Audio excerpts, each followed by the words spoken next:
हरे कृष्णा प्रिय भक्तों, चलिए सभी मिलकर जय जयकारा लगाते हैं। लक्ष्मी नारायण श्री विष्णु भगवान की जय। वृंदावन बाके बिहारी लाल की जय। श्री तुलसी सालिग्राम भगवान की जय। ओम नमः शिवाय। प्रिय भक्तों, आषाढ़ माह के शुक्ल पक्ष में पड़ने वाली एकादशी को देवशयनी एकादशी कहते हैं। अन्य स्थानों पर इस एकादशी को अन्य नामों से भी पुकारा जाता है। कोई इसे हरिशयनी एकादशी कहता है, कोई महा एकादशी तथा कोई इसको डोला ग्यारस के नाम से जानता है। हरिशयनी एकादशी के दिन से ही चातुर्मास का आरंभ होता है। आज से ही भगवान विष्णु 4 माह के लिए योग निद्रा में चले जाते हैं। विवाह आदि मांगलिक कार्यक्रम बंद कर दिए जाते हैं। इस दौरान सृष्टि का कार्यभार भगवान भोलेनाथ संभालते हैं। देवशयनी एकादशी के बाद 4 महीने तक सूर्य, चंद्रमा और प्रकृति का तेजस तत्व कम हो जाता है। इस दौरान साधु सन्यासियों का भ्रमण भी बंद हो जाता है। वह एक जगह रुककर प्रभु की साधना करते हैं। चातुर्मास के दौरान सभी धाम ब्रज में आ जाते हैं, इसलिए इस दौरान ब्रज की यात्रा शुभकारी होती है।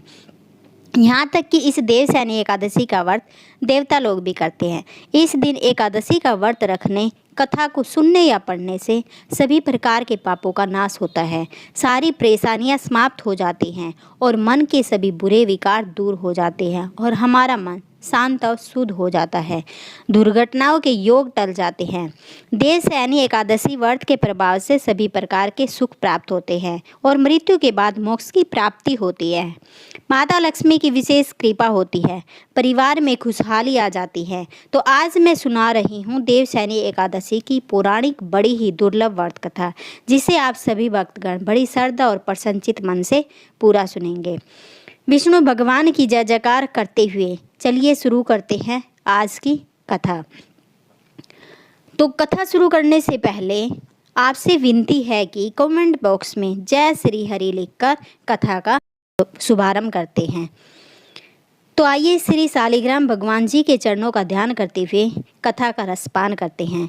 एक बार युधिष्ठिर ने भगवान श्री कृष्ण से पूछा, हे वासुदेव, आषाढ़ माह के शुक्ल पक्ष में कौन सी एकादशी होती है? उसका नाम और विधि क्या है? इस व्रत के प्रभाव से कौन से पुण्य फल की प्राप्ति होती है? यह बतलाने की कृपा करें। भगवान श्री कृष्ण बोले, राजन, आषाढ़ शुक्ल पक्ष की एकादशी का नाम पद्मनाभ एकादशी है। इसे हरिशयनी एकादशी भी कहते हैं। मैं इसका वर्णन करता हूँ। वह महान पुण्यम, स्वर्ग एवं मोक्ष प्रदान करने वाली, सब पापों को हरने वाली तथा उत्तम व्रत है। आषाढ़ शुक्ल पक्ष में शयनी एकादशी के दिन जिन्होंने कमल पुष्प से कमल लोचन भगवान विष्णु का पूजन तथा एकादशी का उत्तम व्रत किया, उन्होंने तीनों लोकों और तीनों सनातन देवताओं का पूजन कर लिया। हरिशयनी एकादशी के दिन मेरा एक स्वरूप राजा बाली के यहाँ रहता है और दूसरा सागर में शेषनाग सैया पर तब तक शयन करता है कि जब तक कि आगामी कार्तिक की एकादशी न आ जाती। अतः आषाढ़ शुक्ल एकादशी से लेकर कार्तिक शुक्ल एकादशी तक मनुष्य को भली भांति धर्म का आचरण करना चाहिए। जो मनुष्य इस व्रत का अनुष्ठान करता है परम गति को प्राप्त होता है। इस कारण यत्न पूर्वक इस एकादशी का व्रत करना चाहिए। एकादशी की रात में जागरण करके शंख चक्र और गदा धारण करके भगवान विष्णु की भक्ति पूर्वक पूजा करनी चाहिए। ऐसा करने वाले पुरुष के पुण्य की गणना करने में चतुर्मुख ब्रह्म जी भी असमर्थ है। राजन, जो इस प्रकार भोग और मोक्ष प्रदान करने वाले सर्वव्यापी हारी एकादशी के उत्तम व्रत का पालन करता है, वह जाति का चांडाल होने पर भी संसार में सदा मेरा प्रिय रहने वाला है। जो मनुष्य दीपदान, प्लास के पत्ते पर भोजन और व्रत करते हुए चौमास व्यतीत करते हैं, वे मेरे प्रिय हैं। चौमासे में भगवान विष्णु सोए रहते हैं, इसलिए मनुष्य को भूमि पर शयन करना चाहिए। सावन में, भादों में दहीकवार में दूध और कार्तिक में दाल का त्याग करना चाहिए। अथवा जो एकादशी से लेकर पूरे चौमास में ब्रह्मचार्य का पालन करता है, वह परम गति को प्राप्त होता है। हे राजन, एकादशी के व्रत से ही मनुष्य सब पापों से मुक्त हो जाता है।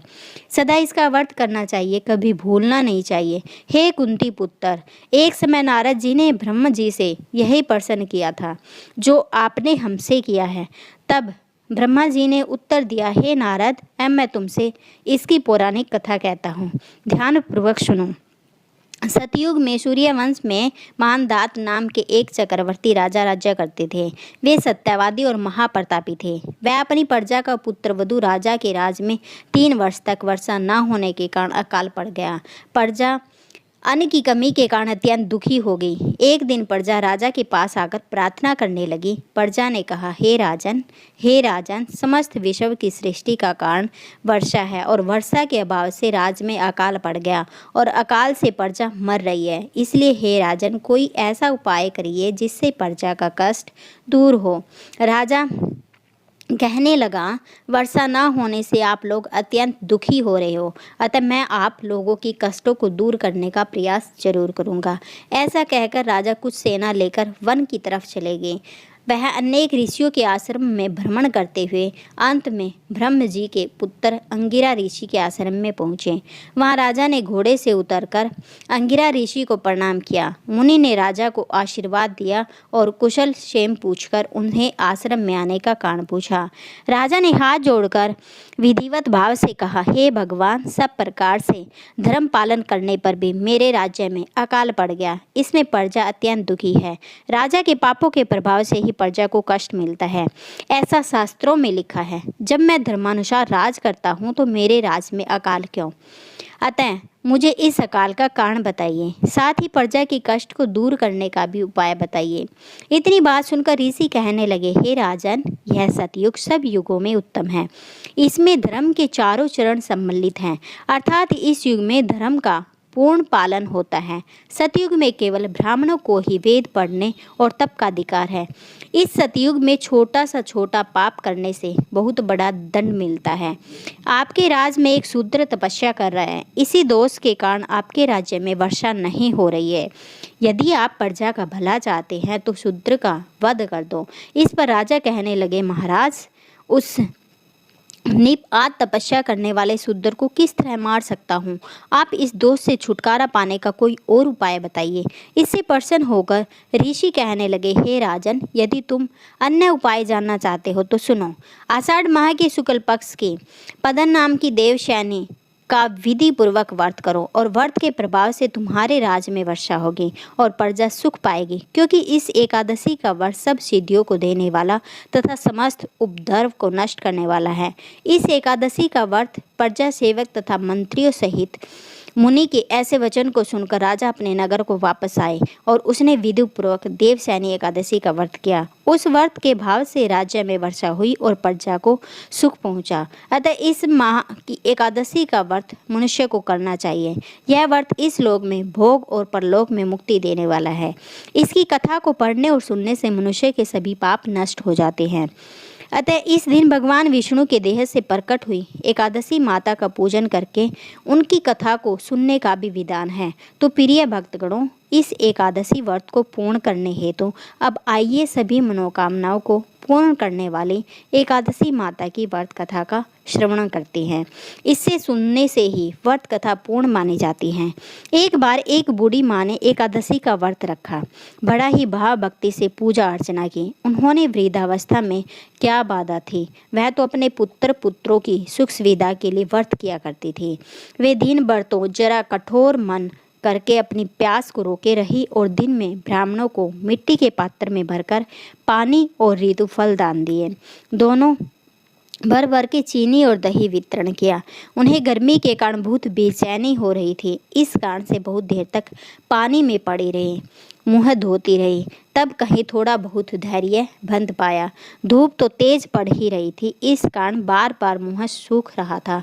बहुत बेचैनी हो रही थी। एक तो बुढ़ापा और दूसरा यह भयंकर गर्मी। वृद्धावस्था की स्थिति तो कुछ दूसरे प्रकार की होती है। जैसे तैसे दिन कट पाया। अब पहाड़ सी रात सामने थी। उनका काटना भी कठिन दिखाई दे रहा था। खटिया पर पड़े पड़े शांति नहीं मिल रही थी। वे बार बार करवट बदल रही थी। अनेक बार वे बाहर जाती और भीतर आती।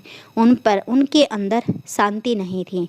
वे खटिया पर पड़ी एकादशी माता का स्मरण करती रही। वे कहती रही कि हे माता जी, आप मेरी लाज रखिए, आप ही मुझे शांति दे दीजिए, जिससे मैं यह व्रत पूरा कर सकूं, यह पहाड़ सी रात शांतिपूर्वक व्यतीत हो सके। प्यास के कारण बूढ़ी माँ की बेचैनी तो बढ़ ही रही थी। उन्होंने धैर्य रखने का बहुत प्रयास किया, किंतु सहनशीलता की सीमा टूट गई और वे घबराकर एकदम चिल्ला उठी, बोली, बचाओ बचाओ। अम्मा का चिल्लाना सुनकर परिवार भर के नर नारी, बच्चे और पड़ोसी एकत्रित होकर बूढ़ी अम्मा की खटिया के समीप पहुंच गए। सबने पूछा कि अम्मा, आपको क्या हुआ? आप क्यों चिल्ला रही हैं? आप इस वृद्ध अवस्था में यह कठिन व्रत क्यों कर रही हैं? अम्मा जी, शक्ति से ही भक्ति होती है। फिर से बोली, अरे मेरे प्राण निकल ही जा रहे हैं। मेरी छाती पर ठंडे पानी का घड़ा रख।